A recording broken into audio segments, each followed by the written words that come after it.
Pada tahun 1974, di Portugis terjadi revolusi Anyelir atau Carnation Revolution. Revolusi yang sering disebut juga sebagai revolusi bunga itu menghasilkan konstitusi baru yang membuat Portugis harus menarik kekuasaan di daerah-daerah jajahannya. Timor Timur yang saat itu berada di dalam kekuasaan Portugis pun diberikan hak untuk menentukan nasibnya sendiri. Dari kekosongan kekuasaan di Timor Timur tersebut, lahir beberapa partai. Di antaranya adalah UDT, Fretilin, dan Apodeti. UDT merupakan partai yang awalnya menghendaki Timor Timur merdeka, namun tetap di bawah naungan Portugis. Sementara itu, Fretilin menginginkan Timor Timur merdeka di bawah kaki sendiri, sedangkan Apodeti menginginkan integrasi dengan Indonesia. Perbedaan tujuan dari partai-partai membuat konflik internal tidak bisa dihindarkan, dan pertumpahan darah pun terjadi. Fretilin menjadi partai yang dipandang berhaluan komunis oleh beberapa pihak, salah satunya Amerika. Saat itu, Amerika, Inggris, dan Australia mendukung Indonesia untuk masuk ke Timor Timur dan menahan pertumbuhan komunis di Asia Tenggara.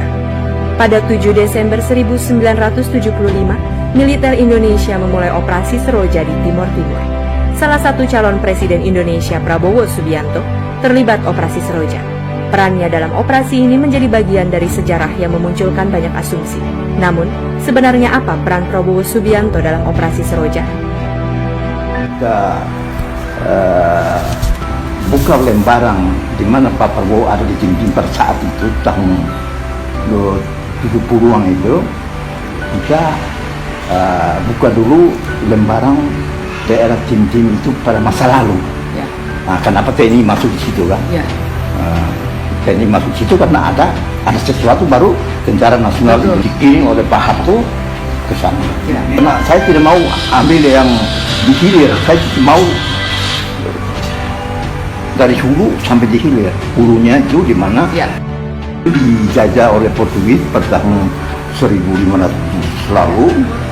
Itu Portugal melakukan masyarakat dinding itu seperti berubah benar-benar berak. Nah, maka generasi-generasi pada tahun 70-an itu kami termasuk di dalamnya Pak dan lain-lain, kami juga merasakan itu, dan generasi muda Portugal yang masuk tentara Portugis, pasukan Portugis itu pada tahun 70-an itu, 74 itu mereka melakukan revolusi bunga di Portugal, di mana meminta kebebasan daripada koloni-koloninya, termasuk dinding pada saat itu. Lalu itu dilakukan oleh pemerintah Portugis, diberi kesempatan untuk rakyat dinding memilih nasibnya, maka lahirlah beberapa partai besar di sana, dan itu partai UDT yang masih waktu itu pro Portugal, partai Fretilin itu menghendaki satu kemerdekaan cepat, dan kami masuk partai Apodeti di mana almarhum papanya Mari juga ada di situ. Kami juga memilih menjadi partai Apodeti untuk bisa dinding itu bisa diambil oleh Indonesia kan. Nah, karena Portugal waktu itu lari dinding daerah tak bertuang, bahaya kalau tak bertuang, yang bisa baku bunuh di situ kan. Nah, dunia Barat termasuk ke Amerika dan Australia menyuruh Pak Harto kirim pasukan sini, yang saya tahu begitu. Pasukan TNI masuk, itu Desember masuk untuk melerai perang saudara di situ. Di situ baru itu Pak Prabowo ada di situ, mulai masuk Pak Prabowo di situ. Saya kenal Pak Prabowo itu perwira muda, bersemangat, juang tinggi ya, otak brilian. Itu pada tahun 83. Saya ini orang Apodeti, mau berintegrasi dengan Indonesia.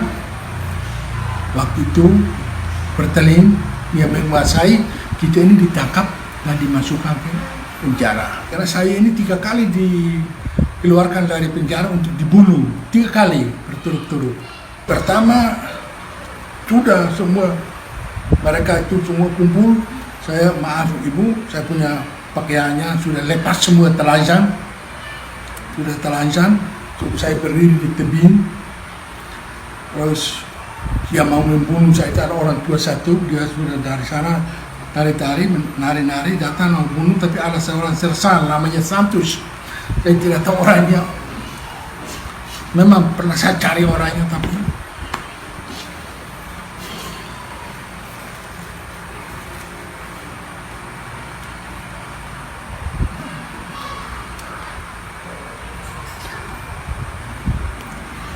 dia yang menyelamatkan saya. Dia bilang,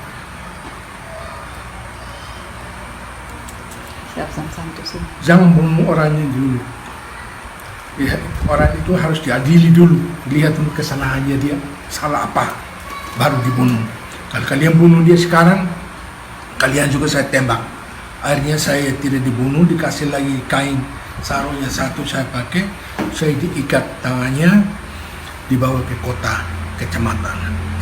Di situ dimasukkan lagi ke penjara, dimasukkan ke di sana selama 3 malam. Malamnya mereka kumpul sepakat lagi bahwa saya harus dibunuh pagi-pagi jam 8 untuk kasih naik bendera dengan kepala saya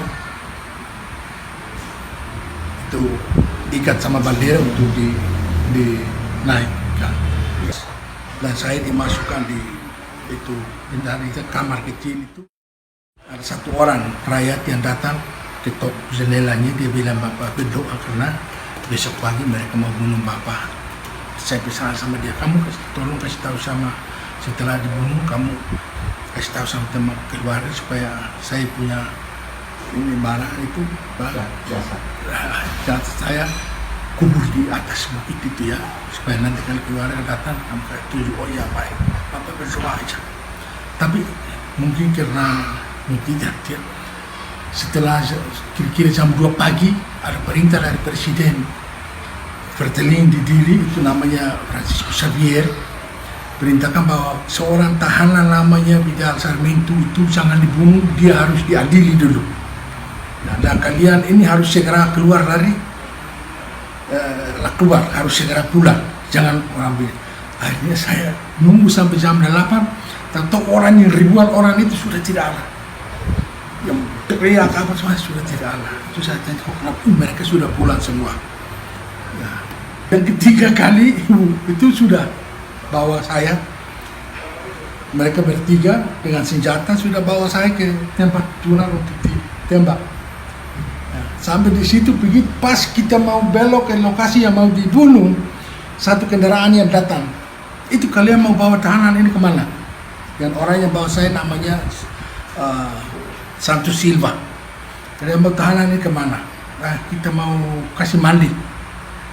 Ini tahanan ini kita mau jemput dia sekarang juga harus bawa ke mana itu. Saya berarti 3 kali saya tidak akan mati lagi itu. Saya pikir begitu. Akhirnya saya dimasukkan ke dalam mobil dan langsung dibawa ke Kabupaten Manatuki. Saya ditahan di sana selama mulai dari bulan Agustus, September, Oktober, November, dan 75. Kita di sana selama di tahanan sama-sama teman yang lain. Saya hanya beritahu bahwa kalian doa aja ya, kalian berdoa supaya jangan ada yang ganggu.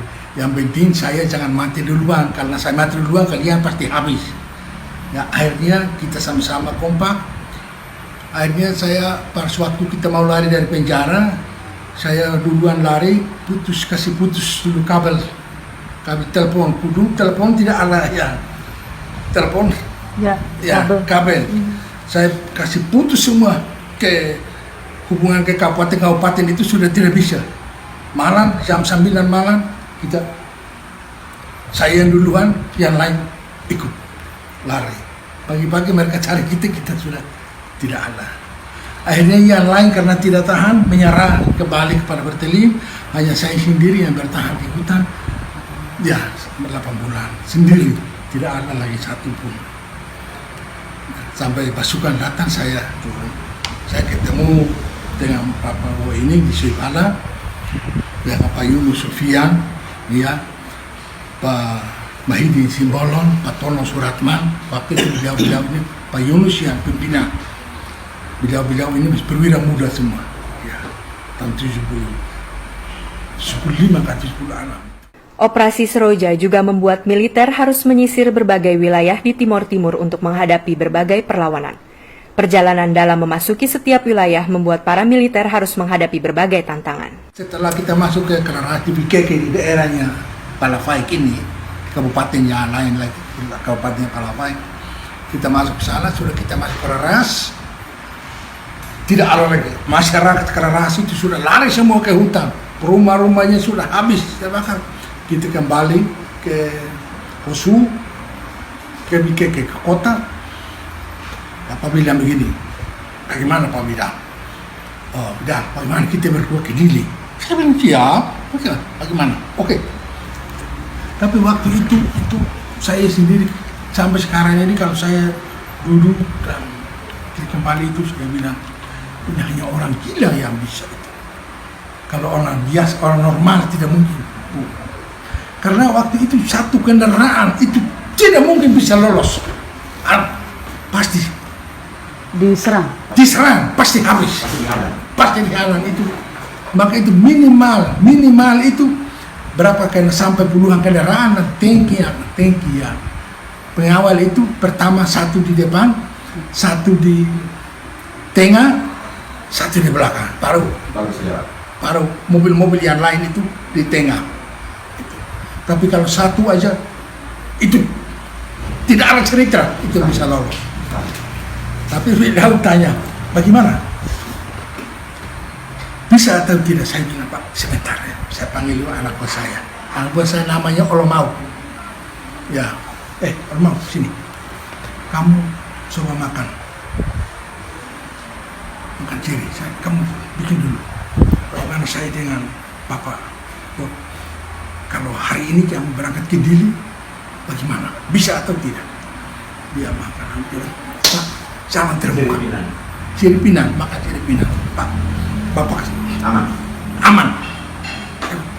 Kamu harus coba 3 kali. Sudah 3 kali, oke, saya lapor Bapak. Kita jalan sudah. Oke. Saya bawa mobil, Prabowo di samping. Nah, saya panggil anak buah saya 4 orang yang ikut.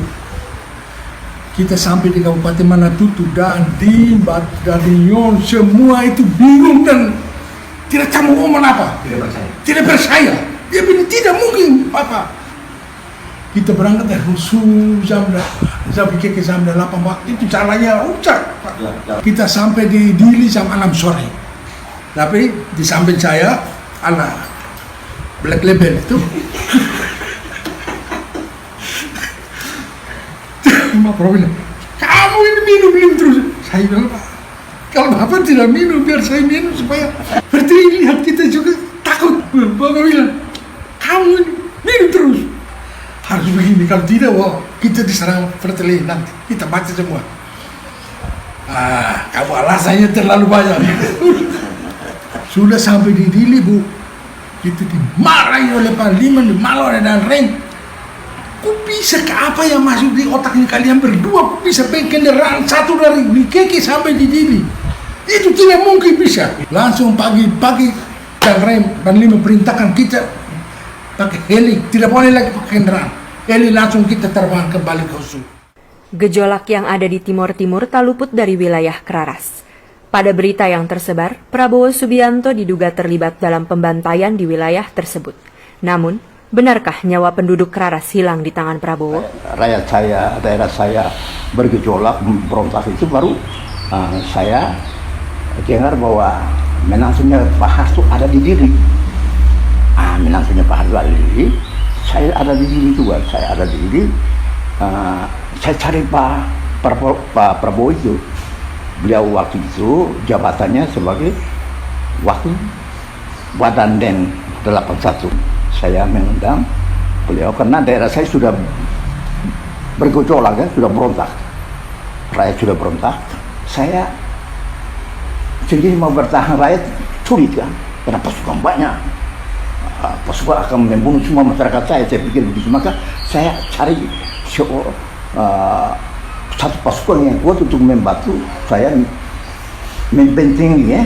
Nah, jangan sampai pasukan kita bisa menghabiskan rakyat saya semua, karena saya waktu itu ketua DPRD dan si bangsawan Bikeke. anak dari raja-raja BKK saya. Maka saya punya kewajiban untuk membela masyarakat saya gitu. Saya ketemu beliau di Dili, setelah 83, saya sampaikan aspirasi saya, keluhan saya, itu semua beliau juga sepakat dengan saya, kami dua bersatu. Kami bertemu, lalu kami berangkat. Kami berangkat ke Kelaras, pasukan saya desersi. Kelaras ini karena pasukan saya melakukan desersi. Anggota saya itu dibujuk oleh Sanana untuk melakukan desersi dan melakukan pembunuhan, itu semua melakukan desersi ke hutan. Itu saya tahu karena ada teman saya dari Los Palos, Zé Conceição, dia cerita semua ke saya bahwa mereka ini dulu di hutan rapat untuk membujuk masyarakat saya di Keraras berontak itu. Nah, maka berontaklah masukkan saya di Keraras. Nah, saya minta bantuan Pak Prabowo, kami dua ke sana, kami masuk di Keraras. Memang saya dan Pak Prabowo juga masuk, kosong, rakyat tidak ada. Sudah lari semua ke hutan, tapi saya suruh masyarakat yang ikut saya, pasukan saya itu, bawa surat, bawa Komandan Lafayette, nama saya Lafayette. Nah, Komandan Lafayette sudah ada di sini, Komandan Prabowo juga sudah ada di sini. Mereka dua siap untuk menjemput kalian, aman. Akhirnya mereka turun pertama sekitar 40 orang. Nah, sama sekdesnya, sekretaris desanya itu. Turun. Wah, saya senang, Prabowo juga senang, kami terima mereka, kami wawancarai mereka. Kenapa bisa terjadi begitu, itu semua. Lalu mereka sekdes itu kirim ke Dili, masyarakat yang lain kita kirim ke ibu kota Kabupaten PKK. Lalu Pak Prabowo kasih surat sebagai Wadanyong atau komandan dari pasukan, saya kasih surat juga sebagai ketua DPRD Kabupaten PKK. Nah, surat dari saya, surat dari Pak Prabowo kami kasih sama orang-orang itu, bawa ke kota Kabupaten BKK. Kami mengharapkan bahwa yang surat kami kasih, saya kasih, Pak Prabowo kasih, rakyat itu akan aman. Sampai di BKK, surat itu mereka kasih pun tentara kita robek, lalu suruh bunuh semua orang yang batalion lain, bukan kelas kami, bukan dari Pak Prabowo atau dari pasukan saya. Kami Pak Prabowo dia itu 40 orang itu mereka habis semua. Itu yang mereka menuduh bahwa itu Pak Prabowo yang pasukannya Pak Prabowo yang habisi. Kalau pasukannya Pak Prabowo yang habisi, saya pasukan saya juga ada di situ. Berarti kami dua yang habisi. Maka mereka bilang beliau itu bunuh rakyat di Keraras gitu. Saya dengan beliau datang ke Keraras itu sudah kosong, manusia satu pun tidak ada. Itu bekas rumah itu sudah terbakar habis, tidak ada manusia. Sudah lari semua ke hutan, kita yang ikut dengan beliau sama pasukannya, kan kita rapat di sana. Beliau yang selamatkan rakyat yang dari Keraras itu. Kalau bukan beliau, rakyat Keras habis. Maka jangan sampai ada orang yang bilang beliau itu pembunuh. Saya berani di mana saja. Jangan karena saya ini dekat dengan beliau, bukan karena itu. Tapi saya berani. Saya tengah bahwa tidak pernah beliau disuruh. Saya bersedia untuk memberikan kesaksian bahwa Pak Prabowo itu tidak pernah membunuh orang. Dan semua musuh atau ya KPK yang ditangkap atau Fretilin yang ditangkap, tidak ada yang dipukul atau tidak ada yang dibunuh, karena beliau kalau tahu anak buah yang memukul tahanannya itu langsung beliau barat atau langsung dipukul oleh beliau, anak buahnya dipukul oleh beliau, bahwa beliau tidak mau disakiti oleh anak buahnya terhadap musuh. Jika Prabowo tidak membunuh rakyat Keraras, lantas di mana keberadaannya pada saat itu? Saya dan Pak Prabowo masih di hutan, masih cari yang lain-lain untuk turunkan semua. Nah, kami jengkel karena kami susah payah, Pak Prabowo dan saya susah payah untuk menyelamatkan mereka, kok dihabisi oleh pasukan. Nah, itu tidak bisa. Nah, lalu rakyat Kararas itu banyak juga turun ke desa-desa, dihabisi oleh pasukan itu banyak. Namanya akhirnya rakyat Kararas rakyat saya itu yang berontak itu, kami tempatkan bukan Pak Prabowo yang tempat, saya, bupati, camat-camat di sana, kami tempatkan di satu daerah di pinggir pantai. Lalu camp itu, lokasi itu mereka, saya tidak tahu siapa yang namakan, mereka namakan kampung janda. Akhirnya janda semua ada di situ. Suami laki-laki itu dihabisi semua oleh pasukan. Nah memang gereja waktu itu, gereja di Timping itu dengar berita begini, dia marah. Uskup apalagi bilang, oh ini mungkin Prabowo yang habisi ya. Uskup Bel juga benci saya sekali ya. Mungkin ya Prabowo lafaz mereka yang habisi kan, habisi digoreng di dalam maupun di luar negeri digoreng. Nah, akhirnya untuk menyalahkan Pak Prabowo yang untung sekali saya bisa ketemu Pak Prabowo di Jili pada tahun 83 itu. Saya bisa bawa beliau di PKK, akhirnya rakyat PKK itu, rakyat saya itu bisa selamat. Kalau tidak ada, saya tidak putar otak untuk mencari Pak Prabowo di tahun 83 itu. Waktu saya pertama kali kenal, pasukan tidak akan takut saya. Pasukan lakukan siapa lu? Rakyatmu sudah bunuh pasukan saya, 30 orang pasukan Indonesia, 30 orang dibunuh secara kejam itu. Mereka bunuh, potong ini semua. Nah, tentara marah dong, tentara marah, teman-temannya tentara yang lain marah, maka dihabisi rakyat itu. Nah, saya cari Pak Prabowo untuk bisa, Pak Prabowo pasti karena saya lihat Pak Harto di belakang ya, dan Pak Mitro ya, pasti pasukan takut. Pak Prabowo pasti berteriak marah kan. Akhirnya benar, Pak Prabowo marah, tahu bahwa pasukan itu bunuh rakyat PKK banyak. Pak Prabowo marah, Dandim sana, Dandim PKK pada saat itu marah. Kamu di sini disuruh tugaskan untuk membela masyarakat sini, kok kamu biarkan masyarakat ini dibunuh oleh tentara, gimana? Saya sama beliau selamatkan rakyat PKK pada itu. Tanpa Pak Prabowo, rakyat PKK habis. Saya tahu. Tentara marah kan, tentaranya kawang mereka 30 orang dari Jipo 3 dihabisi semua. Siapa? Kalau saya pun, kalau anggota saya dihabisi, saya akan habisi yang menang. Nah, maka saya sudah tahu begitu. Saya cari Pak Prabowo, akhirnya rakyat bisa diselamatkan. Itu karena ada Pak Prabowo. Nah, kalau tidak ada Pak Prabowo waktu itu, habis. Nah, habis, kalau waktu itu habis, mungkin saya marah, saya berontak juga. Nah, rakyat saya dihabisi, saya berontak. Sampai saya mau berontak itu nanti kita sampai di sana. Untung Pak Prabowo juga ada di situ. Akhirnya saya bisa, Pak Prabowo bisa mendamaikan saya dengan TNI. Menjadi militer tak lantas menjadikan Prabowo bertangan besi. Ia memberikan dedikasi pada profesionalitasnya sebagai pembela negara, tetapi tetap menegakkan sisi kemanusiaan dan menyertakan hati nurani dalam tugas-tugasnya. Albino itu dia di kampus Ibarat, dia Fretilin, dia pengawal khusus Sanana, ya. Dia ditangkap oleh Pak Prabowo dan sekarang masih hidup.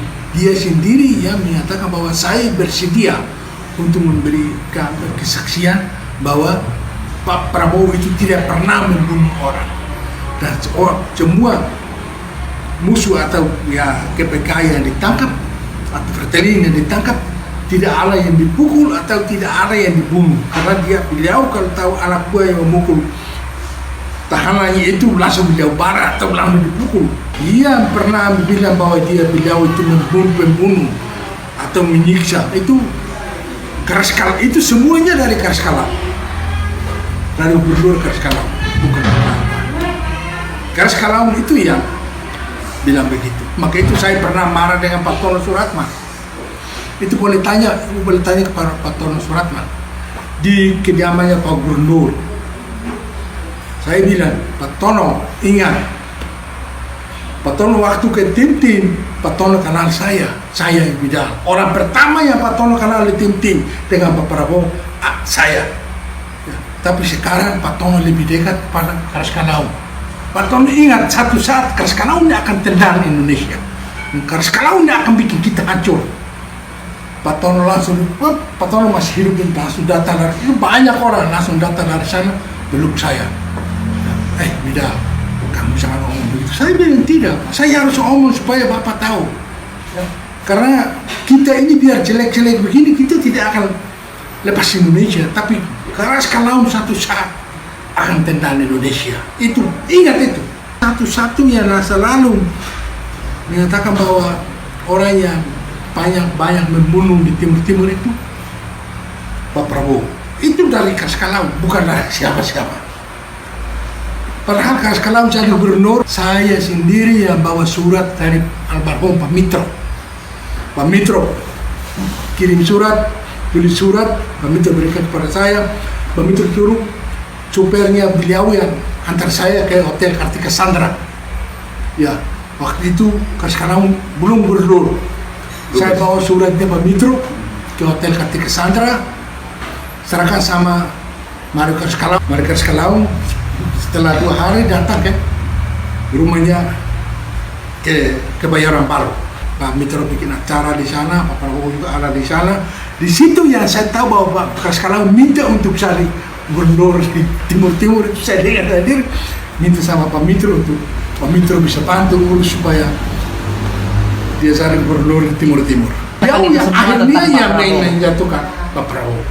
Yang selalu menyatakan bahwa Pak Prabowo itu membunuh apa segala macam, padahal tidak seperti mereka katakan. Maka saya bilang, tolong ya, orang yang bilang Pak Prabowo membunuh itu, tolong saya mau berhadapan dengan dia. Kira-kira siapa orangnya? Ya, yang Pak Prabowo suruh bunuh. Di mana yang Pak Prabowo suruh bunuh? Di mana yang Pak Prabowo pukul? Tolong, saya siap. Yang membantu yang kalau Pak Prabowo tugas di mana yang ada gereja, itu dekat dengan gereja, itu langsung beliau minta tanya sama pastor, kira-kira apa yang saya bisa bantu untuk perbaiki sini gereja ini, apakah mau dicat atau bahannya apa, beliau langsung masih dengan paman kapten itu sudah mulai bantu.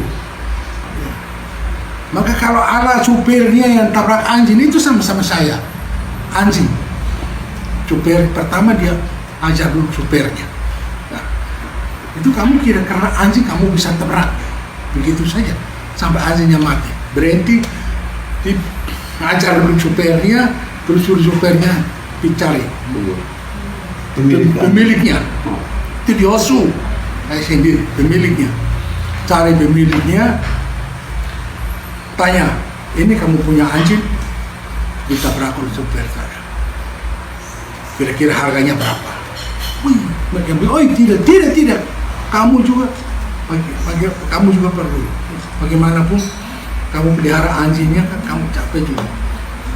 Yang pemiliknya kan tidak mau supaya Pak Prabowo, tidak. Pak Prabowo akhirnya Pak Prabowo kasih uang, dia tidak minta apa, Pak Prabowo kasih saja. Nanti cari lagi anjing beli untuk pelihara. Ini anak buah saya yang salah, saya minta maaf. Selama Pak Prabowo tugas di Timur-Timur, mulai dari tahun 7 Alam, saya orang pertama yang selalu sama Pak Prabowo. Dan sampai terakhir, Bidal selalu sama Pak Prabowo. Maka itu saya berani untuk memberi kesaksian.